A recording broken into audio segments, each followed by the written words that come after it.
ಮತ್ತೊಂದು ಕಡೆ ಮೈಸೂರಲ್ಲೂ ಕೂಡ ಎಲ್ಲಾ ರೀತಿಯ ಸಿದ್ಧತೆಗಳಾಗ್ತಾ ಇದೆ. ಮೈಸೂರು ಜೈಲಿಗೆ 3 ಆರೋಪಿಗಳು ಹೊರಟಿಲ್ಲ. 3 ಆರೋಪಿಗಳು ಶಿಫ್ಟ್ ಆಗಬೇಕಿತ್ತು, ಬಟ್ ಹೊರಟಿಲ್ವಂತೆ. ಪರಪ್ಪನ ಅಗ್ರಹಾರ ಜೈಲಲ್ಲೇ 3 ಉಳಿದಿದ್ದಾರೆ.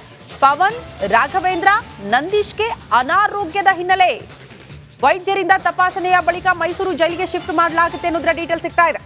ಈ ಬಗ್ಗೆ ಮತ್ತಷ್ಟು ಡೀಟೇಲ್ಸ್ ಅನ್ನ ಕೊಡ್ತಾ ಹೋಗ್ತಾರೆ ಮೈಸೂರು ಪ್ರತಿನಿಧಿ ವಿನೋದ್. ನೇರ ಸಂಪರ್ಕದಲ್ಲಿ ಜಾಯಿನ್ ಆಗ್ತಿದ್ದಾರೆ. ವಿನೋದ್, ಸದ್ಯ ಮೈಸೂರಿನ ಜೈಲಲ್ಲಿ ಯಾವ ರೀತಿ ಸಿದ್ಧತೆಗಳನ್ನ ಮಾಡಿಕೊಳ್ಳಲಾಗ್ತಾ ಇದೆ, ಅಲ್ಲಿ ಭದ್ರತೆ ಸಿದ್ಧತೆಯ ಬಗ್ಗೆ ಮಾಹಿತಿ ಕೊಡ್ತಾ ಹೋಗೋದಾದ್ರೆ? ಶ್ರುತಿ, ಈಗಾಗಲೇ 3 ಆರೋಪಿಗಳನ್ನ ಬೆಂಗಳೂರಿನ ಪರಪ್ಪನ ಅಗ್ರಹಾರದಿಂದ ಕರ್ಕೊಂಡು ಬರ್ತಾರೆ ಅಂತ ಹೇಳಿ ಈಗಾಗಲೇ ಪೊಲೀಸರು ಅದಕ್ಕೆ ಬೇಕಾದಂತಹ ಸಿದ್ಧತೆಗಳನ್ನ ಮಾಡಿಕೊಂಡಿದ್ರು. ಆದರೆ ಈಗ ಸಿಗ್ತಾ ಇರುವಂತಹ ಮಾಹಿತಿಗಳ ಪ್ರಕಾರವಾಗಿ 3 ಆರೋಪಿಗಳಂದ್ರೆ ರಾಘವೇಂದ್ರ, ನಂದೀಶ್ ಮತ್ತೆ ಪವನ್, 3ರಲ್ಲಿ ಒಬ್ಬರಿಗೆ ಅನಾರೋಗ್ಯ ಕಾಣಿಸ್ಕೊಂಡಿದೆ. ಸೊ ಹೀಗಾಗಿ ವೈದ್ಯರು ಒಂದು ಕ್ಲಿಯರೆನ್ಸ್ ಅನ್ನ ಕೊಟ್ಟಿಲ್ಲ. ಸೊ ಹೀಗಾಗಿ ಸದ್ಯಕ್ಕೆ ಇಲ್ಲಿಯವರೆಗೂ ಕೂಡ, ಈ ಕ್ಷಣದವರೆಗೂ ಕೂಡ ಅವರು 3 ಕೂಡ ಬೆಂಗಳೂರಿನ ಜೈಲಲ್ಲೇ ಉಳ್ಕೊಂಡಿದ್ದಾರೆ. ಸೊ ಹೀಗಾಗಿ ಬೆಳಿಗ್ಗೆ 4:15 ಹೊರಟ ಸಂದರ್ಭದಲ್ಲಿ ಈಗಾಗಲೇ ಮೈಸೂರು ಜೈಲಿಗೆ ಬರಬೇಕಾಗಿತ್ತು. ಆದರೆ ಈಗ ಬರ್ತಾ ಇರುವಂತಹ ಮಾಹಿತಿಗಳ ಪ್ರಕಾರವಾಗಿ ಒಬ್ಬರಿಗೆ ಆರೋಗ್ಯ ಸರಿ ಇಲ್ಲದ ಕಾರಣಕ್ಕಾಗಿ ಅವರೆಲ್ಲ ಬೆಂಗಳೂರಿನ ಜೈಲಲ್ಲೇ ಉಳಿಸ್ಕೊಂಡಿದ್ದಾರೆ. ವೈದ್ಯರು ಬಂದು ಅವರ ಚೆಕಪ್ ಮಾಡಿದ ನಂತರದಲ್ಲಿ ಆ 3ರಲ್ಲೂ ಕೂಡ ಇವತ್ತು ಮೈಸೂರಿಗೆ ಶಿಫ್ಟ್ ಮಾಡುವಂತಹ ಸಾಧ್ಯತೆ ಇರುವಂಥದ್ದು. ನನಗೆ ಸದ್ಯ ಮೈಸೂರಿನ ಜೈಲಿನ ಮುಂಭಾಗದಲ್ಲಿರುವಂಥದ್ದು ಈಗಾಗಲೇ ಪೊಲೀಸರು ಬೆಳಿಗ್ಗೆಯಿಂದಲೂ ಕೂಡ ಸಾಕಷ್ಟು ಸಿದ್ಧತೆಗಳನ್ನ ಮಾಡ್ಕೊಂಡಿದ್ರು. ಯಾಕಂದರೆ 3 ಬಂದ ಸಂದರ್ಭದಲ್ಲಿ ಅವ್ರಿಗೆ ಯಾವೆಲ್ಲ ಪ್ರೊಸೀಜರ್ಗಳಿರುತ್ತೆ, ಮೊದಲಿಗೆ ಆ ಪ್ರೊಸೀಜರ್ನ ಕ್ಲಿಯರ್ ಮಾಡಿ ತದನಂತರದಲ್ಲಿ ಜೈಲಿಗಳ ಒಳಗೆ ಕಳಿಸುವಂತಹ ಸಂದರ್ಭದಲ್ಲೂ ಕೂಡ ಎಲ್ಲ ರೀತಿಯಾದಂತಹ ಚೆಕಪ್ಗಳಿರ್ಬೋದು, ಪ್ರತಿಯೊಂದನ್ನು ಕೂಡ ಮುಗಿಸೋದು ಕೂಡ ಬೆಳಿಗ್ಗೆಯಿಂದಲೂ ಕೂಡ ಪೊಲೀಸರು ಕಾಯ್ಕೊಂಡಿದ್ರು. ಆದರೆ ಈಗ ಬರ್ತಾ ಇರುವಂತಹ ಮಾಹಿತಿಗಳ ಪ್ರಕಾರವಾಗಿ 3ರಲ್ಲಿ ಒಬ್ಬರಿಗೆ ಆರೋಗ್ಯ ಸರಿ ಇಲ್ಲದ ಕಾರಣಕ್ಕಾಗಿ ಅವರೆಲ್ಲ ಇಲ್ಲೂ ಕೂಡ ಬೆಂಗಳೂರಿನ ಜೈಲಿಂದ ಹೊರಟಿಲ್ಲ. ಸೊ ಹೀಗಾಗಿ ಅವರು ಬಂದ ನಂತರದಲ್ಲೂ ಕೂಡ ಮೈಸೂರಿನ ಜೈಲಲ್ಲೂ ಕೂಡ ಒಂದು ಬಾರಿ ಆರೋಗ್ಯ ತಪಾಸಣೆ ನಡೆಸಿದ ನಂತರದಲ್ಲಿ ತದನಂತರದಲ್ಲಿ ಅವರ ಒಳಗೆ ಕರ್ಕೊಳ್ಳುವಂತಹ ಕೆಲಸಗಳಲ್ಲಿ ಆಗುವಂಥದ್ದು. ಈಗಾಗಲೇ ಏನು ಬೆಳಿಗ್ಗೆ 4:30 ಸುಮಾರಿಗೆ ಈಗಾಗಲೇ ದರ್ಶನ ಸಹಚರ ಎಲ್ಲರೂ ಕೂಡ ಈಗಾಗಲೇ ಬೇರೆ ಬೇರೆ ಜೈಲುಗಳಿಗೆ ಶಿಫ್ಟ್ ಮಾಡೋದಕ್ಕೆ ಈಗಾಗಲೇ ಬೇರೆ ಬೇರೆ ವಾಹನಗಳಿಗೆ ಕರ್ಕೊಂಡು ಹೋಗ್ತಾ ಇದ್ದಾರೆ. ಆದರೆ ಈ 3 ಆರೋಪಿಗಳಲ್ಲಿ ಒಬ್ಬರಿಗೆ ಆರೋಗ್ಯ ಸರಿ ಇಲ್ಲದ ಕಾರಣಕ್ಕಾಗಿ ಇಲ್ಲೂ ಕೂಡ ಆ 3 ಆರೋಪಿಗಳು ಕೂಡ ಈಗಾಗಲೇ ಬೆಂಗಳೂರಿನ ಪರಪ್ಪನ ಅಗ್ರಹಾರದಲ್ಲೇ ಉಳಿದುಕೊಂಡಿದ್ದಾರೆ.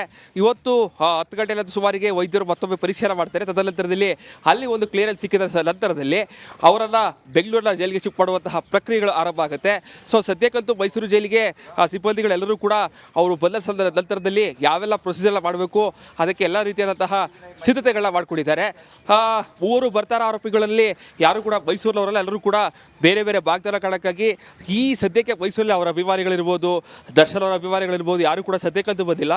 ಸೊ ಮಂಡ್ಯದ ನಂದೀಶ್ ಅವರು ಬರ್ತಾರ ಕಾರಣಕ್ಕಾಗಿ ಅವರ ಕುಟುಂಬಸ್ಥರು ಕೂಡ ಯಾರು ಬರುವಂತಹ ಸಾಧ್ಯತೆ ಇರೋ ಕಾರಣಕ್ಕಾಗಿ ಇವತ್ತು ತಪ್ಪು ನಾಳದಲ್ಲಿ ಅವರು ಕೂಡ ಬರಬಹುದು, ಬಂದು ಅವರನ್ನ ಭೇಟಿ ಮಾಡುವಂತಹ ಸಾಧ್ಯತೆ ಇರುವಂಥದ್ದು. ಶ್ರುತಿ.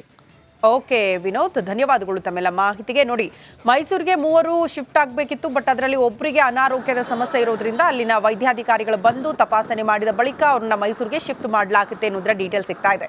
ಈಗ ನಾವು ಗಮನಿಸಬೇಕಾಗಿರುವಂತಹ ವಿಚಾರ, ಇವತ್ತೇನು ಆರೋಪಿಗಳು ಶಿಫ್ಟ್ ಆಗ್ತಿದ್ದಾರಲ್ಲ, ಈ ರೇಣುಕಾ ಸ್ವಾಮಿ ಕೊಲೆ ಪ್ರಕರಣಕ್ಕೆ ಸಂಬಂಧಪಟ್ಟಂತೆ ಎಲ್ಲರೂ ಕೂಡ ಬೇರೆ ಬೇರೆ ಕಡೆ ರಾಜ್ಯದ ಬೇರೆ ಬೇರೆ ಜಿಲ್ಲೆಗಳ ಜೈಲಿಗೆ ಶಿಫ್ಟ್ ಮಾಡುವಂತಹ ಕಾರ್ಯ ಏನಾಗ್ತಾ ಇದೆ, ಅವರ ಊರನ್ನ ಬಿಟ್ಟು ಅವರ ತವರೂರುಗಳಿರುತ್ತಲ್ಲ, ಈ ಚಿತ್ರದುರ್ಗದವ್ರು ಕೆಲವರು ಇದ್ದಾರೆ, ಈ ಶಿವಮೊಗ್ಗ ಭಾಗಕ್ಕೆ ಒಬ್ಬರನ್ನ ಶಿಫ್ಟ್ ಮಾಡಲಾಗ್ತಾ ಇದೆ. ಅಂದ್ರೆ ಬೇರೆ ಬೇರೆ ಕಡೆ ಅವ್ರನ್ನ ಶಿಫ್ಟ್ ಮಾಡುವಂತಹ ಕಾರ್ಯಗಳು ಕೂಡ ಆಗ್ತಾ ಇರೋದನ್ನ ನಾವು ಗಮನಿಸ್ತಾ ಇದ್ದೀವಿ. ಒಟ್ನಲ್ಲಿ ನಟ ದರ್ಶನ್ ರಾಜಾತಿಥ್ಯ ಸ್ವೀಕಾರ ಮಾಡಿದ ಬಳಿಕ ಮೋಸ್ಟ್ಲಿ ಈ ರೀತಿ ಬೆಳವಣಿಗೆ ಆಗುತ್ತೆ ಅಂತ ಅವರು ಕನಸು ಮನಸ್ಸಲ್ಲೂ ಅನ್ಕೊಂಡಿರ್ಲಿಲ್ಲ ಅಂತ ಅನ್ಸುತ್ತೆ. ಪಾಪ ಎಂತ ಕಷ್ಟ ಬಂದ್ಬಿಡ್ತು ನಟ ದರ್ಶನ್ ಅವ್ರಿಗೆ ಅಂದ್ರೆ, ಕ್ಯಾಮ್ರಾ ಕಂಡ್ರೆ ಮುಖ ಮುಚ್ಕೊಳ್ಳುವಂತ ಪರಿಸ್ಥಿತಿ, ಅವ್ರನ್ನ ಮುಖ ಮುಚ್ಚಿ ಕರ್ಕೊಂಡು ಹೋಗುವಂತ ಪರಿಸ್ಥಿತಿ.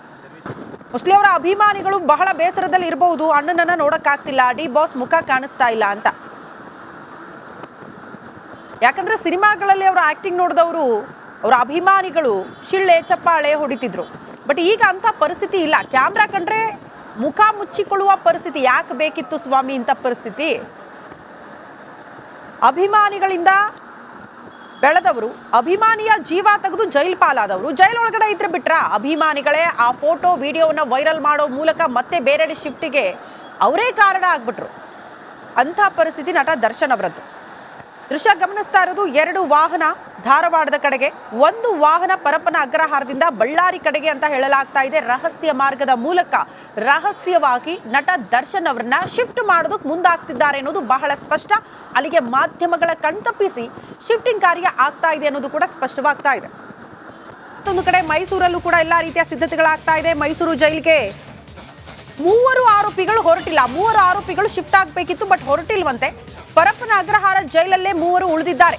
ಪವನ್, ರಾಘವೇಂದ್ರ, ನಂದೀಶ್ಗೆ ಅನಾರೋಗ್ಯದ ಹಿನ್ನೆಲೆ ವೈದ್ಯರಿಂದ ತಪಾಸಣೆಯ ಬಳಿಕ ಮೈಸೂರು ಜೈಲಿಗೆ ಶಿಫ್ಟ್ ಮಾಡಲಾಗುತ್ತೆ ಅನ್ನೋದ್ರ ಡೀಟೇಲ್ ಸಿಗ್ತಾ ಇದೆ.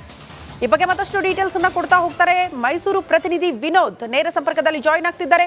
ವಿನೋದ್, ಸದ್ಯ ಮೈಸೂರಿನ ಜೈಲಲ್ಲಿ ಯಾವ ರೀತಿ ಸಿದ್ಧತೆಗಳನ್ನ ಮಾಡಿಕೊಳ್ಳಲಾಗ್ತಾ ಇದೆ, ಅಲ್ಲಿ ಭದ್ರತೆ ಸಿದ್ಧತೆಯ ಬಗ್ಗೆ ಮಾಹಿತಿ ಕೊಡ್ತಾ ಹೋಗೋದಾದ್ರೆ? ಶ್ರುತಿ, ಈಗಾಗಲೇ ಮೂವರು ಆರೋಪಿಗಳನ್ನ ಬೆಂಗಳೂರಿನ ಪರಪ್ಪರ ಅಕ್ರಮದಿಂದ ಕರ್ಕೊಂಡು ಬರ್ತಾರೆ ಅಂತ ಹೇಳಿ ಈಗಾಗಲೇ ಪೊಲೀಸರು ಅದಕ್ಕೆ ಬೇಕಾದಂತಹ ಸಿದ್ಧತೆಗಳನ್ನ ಮಾಡಿಕೊಂಡಿದ್ರು.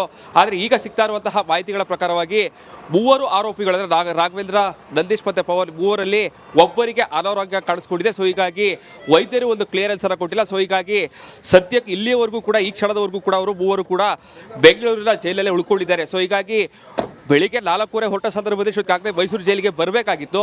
ಆದರೆ ಈಗ ಬರ್ತಾ ಇರುವಂತಹ ಮಾಹಿತಿಗಳ ಪ್ರಕಾರವಾಗಿ ಒಬ್ಬರಿಗೆ ಆರೋಗ್ಯ ಸರಿ ಇಲ್ಲದ ಕಾರಣಕ್ಕಾಗಿ ಅವರೆಲ್ಲ ಬೆಂಗಳೂರಿನ ಜೈಲಲ್ಲೇ ಉಳಿಸ್ಕೊಂಡಿದ್ದಾರೆ. ವೈದ್ಯರು ಬಂದು ಅವರ ಚೆಕಪ್ ಮಾಡಿದ ನಂತರದಲ್ಲಿ ಆ ಮೂವರಲ್ಲೂ ಕೂಡ ಇವತ್ತು ಮೈಸೂರಿಗೆ ಶಿಫ್ಟ್ ಮಾಡುವಂತಹ ಸಾಧ್ಯತೆ ಇರುವಂಥದ್ದು. ನನಗೆ ಸದ್ಯ ಮೈಸೂರಿನ ಜೈಲಿನ ಮುಂಭಾಗದಲ್ಲಿರುವಂಥದ್ದು ಈಗಾಗಲೇ ಪೊಲೀಸರು ಬೆಳಿಗ್ಗೆಯಿಂದಲೂ ಕೂಡ ಸಾಕಷ್ಟು ಸಿದ್ಧತೆಗಳನ್ನ ಮಾಡ್ಕೊಂಡಿದ್ರು. ಯಾಕಂದರೆ ಮೂವರು ಬಂದ ಸಂದರ್ಭದಲ್ಲಿ ಅವ್ರಿಗೆ ಯಾವೆಲ್ಲ ಪ್ರೊಸೀಜರ್ಗಳಿರುತ್ತೆ, ಮೊದಲಿಗೆ ಆ ಪ್ರೊಸೀಜರ್ನ ಕ್ಲಿಯರ್ ಮಾಡಿ ತದನಂತರದಲ್ಲಿ ಜೈಲಿಗಳ ಒಳಗೆ ಕಳಿಸುವಂತಹ ಸಂದರ್ಭದಲ್ಲೂ ಕೂಡ ಎಲ್ಲ ರೀತಿಯಾದಂತಹ ಚೆಕಪ್ಗಳಿರ್ಬೋದು, ಪ್ರತಿಯೊಂದನ್ನು ಕೂಡ ಮುಗಿಸೋದು ಕೂಡ ಬೆಳಗ್ಗೆಯಿಂದಲೂ ಕೂಡ ಪೊಲೀಸರು ಕಾಯ್ದುಕೊಂಡಿದ್ರು. ಆದರೆ ಈಗ ಬರ್ತಾ ಇರುವಂತಹ ಮಾಹಿತಿಗಳ ಪ್ರಕಾರವಾಗಿ ಮೂವರಲ್ಲಿ ಒಬ್ಬರಿಗೆ ಆರೋಗ್ಯ ಸರಿ ಇಲ್ಲದ ಕಾರಣಕ್ಕಾಗಿ ಅವರೆಲ್ಲ ಇನ್ನೂ ಕೂಡ ಬೆಂಗಳೂರಿನ ಜೈಲಿಂದ ಹೊರಟಿಲ್ಲ. ಸೊ ಹೀಗಾಗಿ ಅವರು ಬಂದ ನಂತರದಲ್ಲೂ ಕೂಡ ಮೈಸೂರಿನ ಜೈಲಲ್ಲೂ ಕೂಡ ಒಂದು ಬಾರಿ ಆರೋಗ್ಯ ತಪಾಸಣೆ ನಡೆಸಿದ ತದನಂತರದಲ್ಲಿ ಅವರ ಒಳಗೆ ಕರ್ಕೊಳ್ಳುವಂತಹ ಕೆಲಸಗಳಲ್ಲಿ ಆಗುವಂಥದ್ದು. ಈಗಾಗಲೇ ಏನು ಬೆಳಿಗ್ಗೆ 4:30 ಸುಮಾರಿಗೆ ಈಗಾಗಲೇ ದರ್ಶನ ಸಹಚರ ಎಲ್ಲರೂ ಕೂಡ ಈಗಾಗಲೇ ಬೇರೆ ಬೇರೆ ಜೈಲುಗಳಿಗೆ ಶಿಫ್ಟ್ ಮಾಡೋದಕ್ಕೆ ಈಗಾಗಲೇ ಬೇರೆ ಬೇರೆ ವಾಹನಗಳಿಗೆ ಕರ್ಕೊಂಡು ಹೋಗ್ತಾ ಇದ್ದಾರೆ. ಆದರೆ ಈ ಮೂವರು ಆರೋಪಿಗಳಲ್ಲಿ ಒಬ್ಬರಿಗೆ ಆರೋಗ್ಯ ಸರಿ ಇಲ್ಲದ ಕಾರಣಕ್ಕಾಗಿ ಇಲ್ಲೂ ಕೂಡ ಆ ಮೂವರು ಆರೋಪಿಗಳು ಕೂಡ ಈಗಾಗಲೇ ಬೆಂಗಳೂರಿನ ಪರಪ್ಪನ ಅಗ್ರಹಾರದಲ್ಲೇ ಉಳಿದುಕೊಂಡಿದ್ದಾರೆ.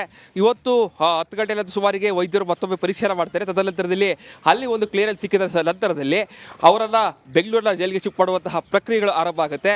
ಸೊ ಸದ್ಯಕ್ಕಂತೂ ಮೈಸೂರು ಜೈಲಿಗೆ ಸಿಬ್ಬಂದಿಗಳೆಲ್ಲರೂ ಕೂಡ ಅವರು ಬಂದ ನಂತರದಲ್ಲಿ ಯಾವೆಲ್ಲ ಪ್ರೊಸೀಜರ್ ಮಾಡಬೇಕು ಅದಕ್ಕೆ ಎಲ್ಲ ರೀತಿಯಾದಂತಹ ಸಿದ್ಧತೆಗಳನ್ನ ಮಾಡ್ಕೊಂಡಿದ್ದಾರೆ.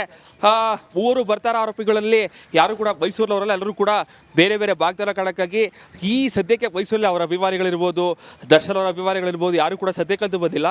ಸೊ ಮಂಡ್ಯದ ನಂದೀಶ್ ಅವರು ಬರ್ತಾರ ಕಾರಣಕ್ಕಾಗಿ ಅವರ ಕುಟುಂಬಸ್ಥರು ಕೂಡ ಯಾರು ಬರುವಂತಹ ಸಾಧ್ಯತೆ ಇರೋ ಕಾರಣಕ್ಕಾಗಿ ಇವತ್ತು ತಪ್ಪು ನಾಳದಲ್ಲಿ ಅವರು ಕೂಡ ಬರಬಹುದು, ಬಂದು ಅವರನ್ನ ಭೇಟಿ ಮಾಡುವಂತಹ ಸಾಧ್ಯತೆ ಇರುವಂಥದ್ದು. ಶ್ರುತಿ. ಓಕೆ ವಿನೋದ್, ಧನ್ಯವಾದಗಳು ತಮ್ಮೆಲ್ಲ ಮಾಹಿತಿಗೆ. ನೋಡಿ, ಮೈಸೂರಿಗೆ ಮೂವರು ಶಿಫ್ಟ್ ಆಗಬೇಕಿತ್ತು, ಬಟ್ ಅದರಲ್ಲಿ ಒಬ್ಬರಿಗೆ ಅನಾರೋಗ್ಯದ ಸಮಸ್ಯೆ ಇರೋದ್ರಿಂದ ಅಲ್ಲಿನ ವೈದ್ಯಾಧಿಕಾರಿಗಳು ಬಂದು ತಪಾಸಣೆ ಮಾಡಿದ ಬಳಿಕ ಅವ್ರನ್ನ ಮೈಸೂರಿಗೆ ಶಿಫ್ಟ್ ಮಾಡಲಾಗುತ್ತೆ ಅನ್ನೋದ್ರ ಡೀಟೇಲ್ ಸಿಗ್ತಾ ಇದೆ.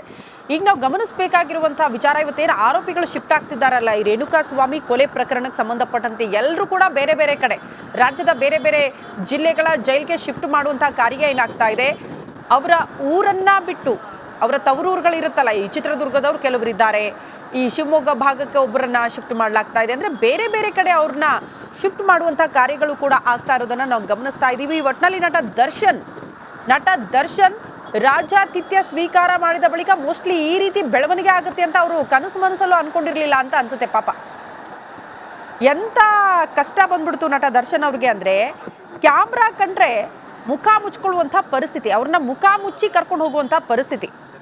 ಮೋಸ್ಟ್ಲಿ ಅವರ ಅಭಿಮಾನಿಗಳು ಬಹಳ ಬೇಸರದಲ್ಲಿ ಇರಬಹುದು, ಅಣ್ಣನನ್ನ ನೋಡಕ್ಕಾಗ್ತಿಲ್ಲ, ಡಿ ಬಾಸ್ ಮುಖ ಕಾಣಿಸ್ತಾ ಇಲ್ಲ ಅಂತ.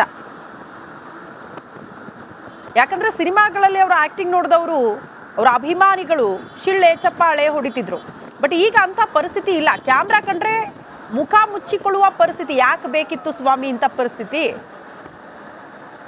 ಅಭಿಮಾನಿಗಳಿಂದ ಬೆಳೆದವರು, ಅಭಿಮಾನಿಯ ಜೀವ ತೆಗೆದು ಜೈಲ್ ಪಾಲಾದವರು, ಜೈಲೊಳಗಡೆ ಇದ್ರೆ ಬಿಟ್ರ ಅಭಿಮಾನಿಗಳೇ ಆ ಫೋಟೋ ವಿಡಿಯೋನ ವೈರಲ್ ಮಾಡೋ ಮೂಲಕ ಮತ್ತೆ ಬೇರೆಡೆ ಶಿಫ್ಟಿಗೆ ಅವರೇ ಕಾರಣ ಆಗ್ಬಿಟ್ರು. ಅಂಥ ಪರಿಸ್ಥಿತಿ ನಟ ದರ್ಶನ್ ಅವರದ್ದು. ದೃಶ್ಯ ಗಮನಿಸ್ತಾ ಇರೋದು 2 ವಾಹನ ಧಾರವಾಡದ ಕಡೆಗೆ, 1 ವಾಹನ ಪರಪ್ಪನ ಅಗ್ರಹಾರದಿಂದ ಬಳ್ಳಾರಿ ಕಡೆಗೆ ಅಂತ ಹೇಳಲಾಗ್ತಾ ಇದೆ. ರಹಸ್ಯ ಮಾರ್ಗದ ಮೂಲಕ ರಹಸ್ಯವಾಗಿ ನಟ ದರ್ಶನ್ ಅವರನ್ನ ಶಿಫ್ಟ್ ಮಾಡೋದಕ್ಕೆ ಮುಂದಾಗ್ತಿದ್ದಾರೆ ಅನ್ನೋದು ಬಹಳ ಸ್ಪಷ್ಟ. ಅಲ್ಲಿಗೆ ಮಾಧ್ಯಮಗಳ ಕಣ್ತಪ್ಪಿಸಿ ಶಿಫ್ಟಿಂಗ್ ಕಾರ್ಯ ಆಗ್ತಾ ಇದೆ ಅನ್ನೋದು ಕೂಡ ಸ್ಪಷ್ಟವಾಗ್ತಾ ಇದೆ.